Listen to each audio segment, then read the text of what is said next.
Hi there, students. Ekphrasis. Okay, ekphrasis is a word from the world of rhetoric. Ecphrasis is a description of a visual work of art. It's a literary description or a commentary about a work of art. So, ekphrasis, this is a verbal description of an artwork. It doesn't have to be an artwork, but most commonly it is. So, for example, if I wrote a description of the statue of David by Michelangelo, and I talked about its whiteness or its immense size and stature, that would be ekphrasis. Or if I gave a description of the sunflowers by Vincent van Gogh. Notice the Americans say Van Gogh, but I would say Van Gogh. That again would be ekphrasis. So ekphrasis is the description of a work of art, particularly a work of art. It doesn't only have to be that, but most normally it's a description of a visual work of art. So, for example, Ode on a Grecian Urn by John Keats. This is a poem. This is ekphrasis. This is a poem about a Greek urn, an urn that is 2,000 years old, that has beautiful scenes on it. Thou still unravished bride of quietness, thou foster child of silence and slow time, sylvan historian, who canst thus express a flowery tale more sweet than our rhyme. Or Keats also has another poem that's Ecphrasis as well, which is about a painting of the head of the Medusa, which he actually attributes to Michelangelo, but apparently it's not Michelangelo's picture. And this again is Ecphrasis.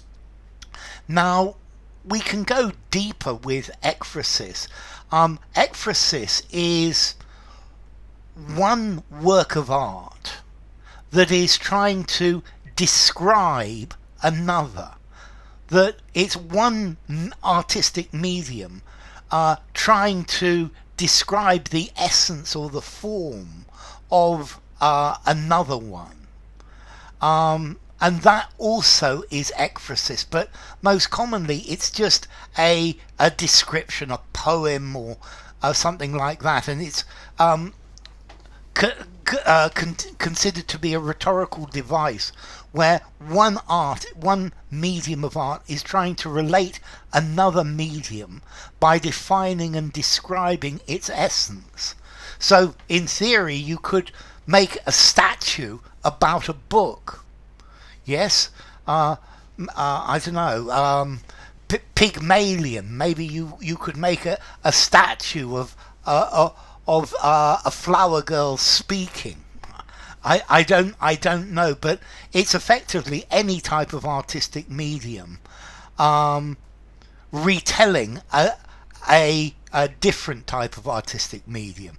That probably goes a bit further, but most commonly ekphrasis is talking about a description, a description in words of a work of art. Yes, it's a detailed description. So he was a master of ekphrasis, and all of his work would include descriptions of visual art.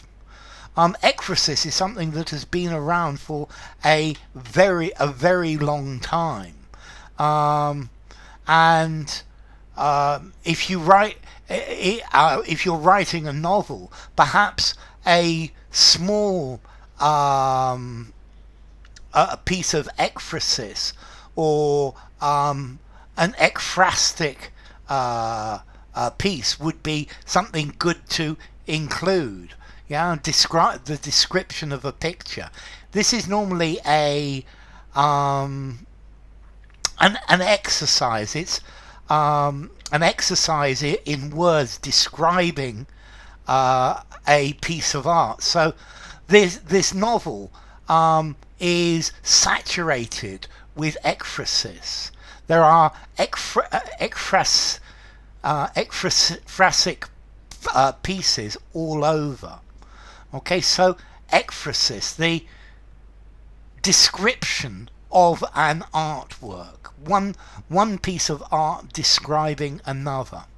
Now this word comes from ancient Greek, ek, out of, and phraso or phrasein, describe. So or to tell, phrasein. So it's to tell about something, to tell out something. So ekphrasis. Oh, formality, very formal. I'm going to give it an 8.5 in formality. Semi-formal conversation, semi-formal writing, or something very formal. It's a word most people are not going to know. So, ekphrasis.